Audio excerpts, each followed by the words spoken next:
So, we're trying something new on the podcast this week. I'm going to be answering a question submitted by somebody in our community.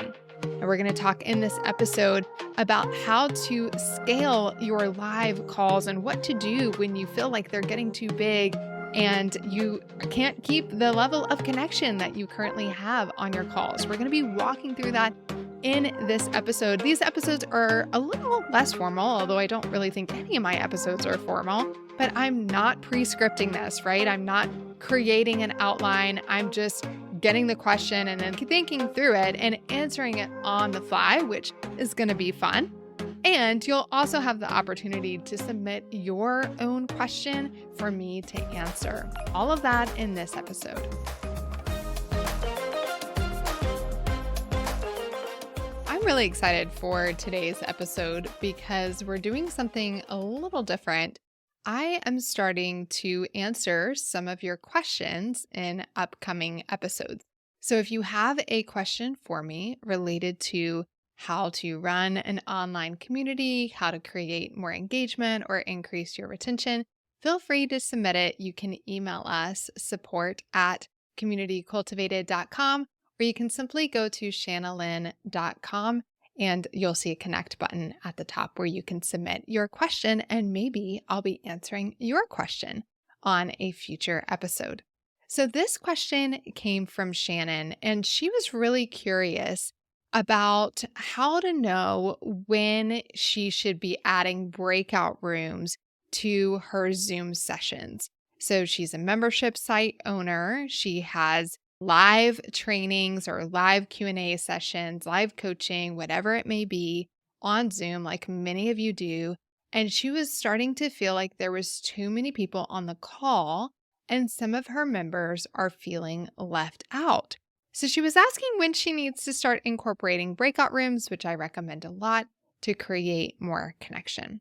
And this is a great question because I have clients who have 14,000 members. I have clients who have 4,000 members. And then I have people like Shannon who has a little over 15 members. And they're all asking that same question of how do I create more connection on the live calls. So anytime we are evaluating whether a deliverable that we have is effective, we need to first be really clear about the outcome that deliverable is creating or how it's supporting in the outcome. So if you have a Q&A call, the specific purpose of that call is to answer any questions that they might have about the content that are holding them back from making progress. That's the surface level purpose. Now, if you know me, you know that I'm going to tell you that there is a purpose lurking under the surface that you should be aware of as a community cultivator or a business owner. And that is the mindset coaching that happens on these Q&A calls. If all you're using your Q&A calls for is to answer a question about where to find content or providing clarity on content, you're missing a huge opportunity to coach them on their mindset in these calls. But that's usually the purpose of those calls. Then you have other calls that are calls that have a purpose of accountability. So we are trying to give people a space where they can hold themselves accountable, create specific action steps, maybe even go into breakout rooms to find accountability partners. Then we have calls that are implementation calls. And this is where they either come and they're working together on getting something done, or maybe there's a little bit of training and then some implementation that is happening. That's a different type of call. You have calls that are coaching calls where maybe you only have 3 or 4 people come on live and you're actively coaching them through a very specific problem that they have. This is something that a lot of my life coach clients do for their students. And then you have calls that are purely for connection. So these calls are all about getting members to connect with one another. Sometimes that's just a fun call that you may have, like a friend of mine did like a speed dating call, and it could also just be your typical breakout session. You have calls that are for the purpose of brainstorming together. So long story short, there are lots of different reasons to have live calls now. I will say this really quick, just a little caveat and maybe a little bit of a soapbox. But the purpose of live calls should never be just to teach. It should never be just to teach. Why did we bring a whole bunch of people on live and have them set aside time for something if there's not going to be any interactive element? We should have just saved them time and saved ourselves time by doing a pre-recorded training that they could watch on their own time at 2x speed. So I am not a fan of bringing people on live simply for the purpose of training them. Okay? It needs to be blended with some type of interactive element like Q&A or breakout sessions.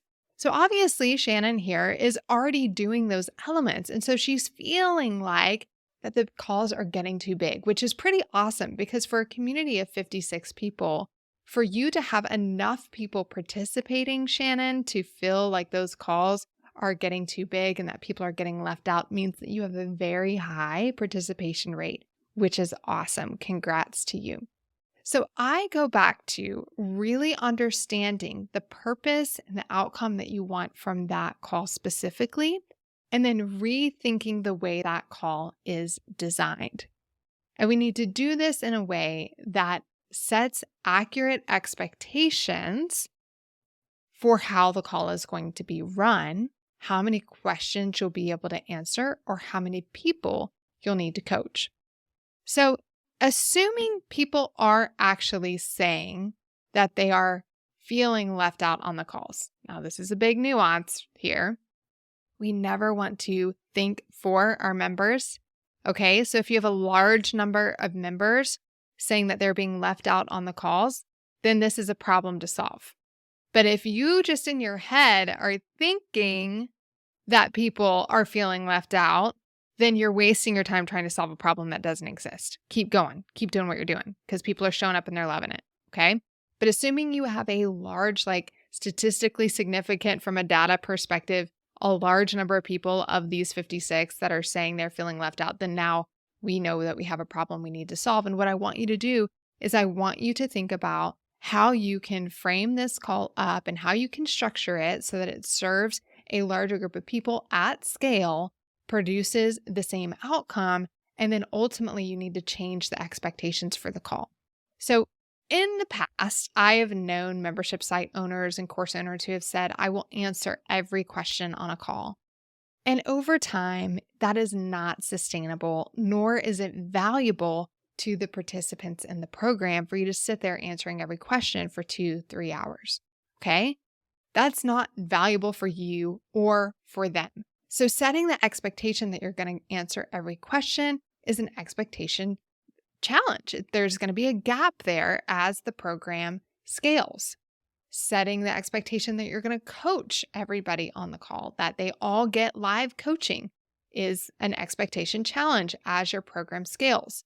So sometimes we need to keep the format the same, but we simply need to reset expectations and hold stronger boundaries. So how would you do that? So one of the things that you could do, for example, with a coaching call is you may say that we're only able to coach 3 to 4 people live. You need to pre-submit your coaching question. We'll let you know if you've been selected, but we want you to attend live because it is really valuable, just as valuable even, for you to hear me coach other people through their problems, which are likely very similar to yours, as it is for you to be coached yourself, right? So we all come to these calls, we participate in these calls, and you're going to see how I work through this with these 3 to 4 people. And oh, by the way, if we get through these 3 to 4 people, I'll take somebody else live. So if you're live, I'll let you do that. So that's a shift in expectations. Same thing for the Q&A, right? We're going to get to as many questions as we can, but we won't be able to get to all of them. But what we're going to do is we're going to have you pre-submit questions so that we can group like questions together to answer as many questions as possible.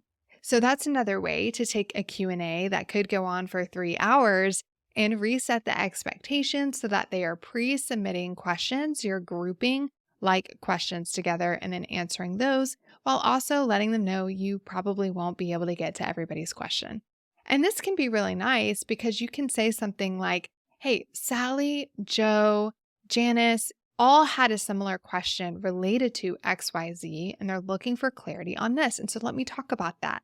Not only are you answering three people or four people's questions at once, but now you've actually created a connection point between multiple people in your program so that they realize they are not the only one struggling with this problem, which is really important connection to make. So, resetting expectations is one easy way to solve this problem inside of your community. Another thing that you can do is you can increase your frequency of calls. So, if for some reason you do need to make sure that you can address everybody or coach multiple people, maybe that's part of the promise of the program that you're selling is that they will have an opportunity every week to get their specific question answered or to get coached, then you simply need to increase the frequency of the calls. And that could be you, or it could be a coach that you hire to come in. It could be a team member that's answering questions. So maybe there's aspects of what you teach that your team members are experts in, and they can have their own session answering questions. But you can increase the frequency of those calls, which is what a lot of my life coach school clients do.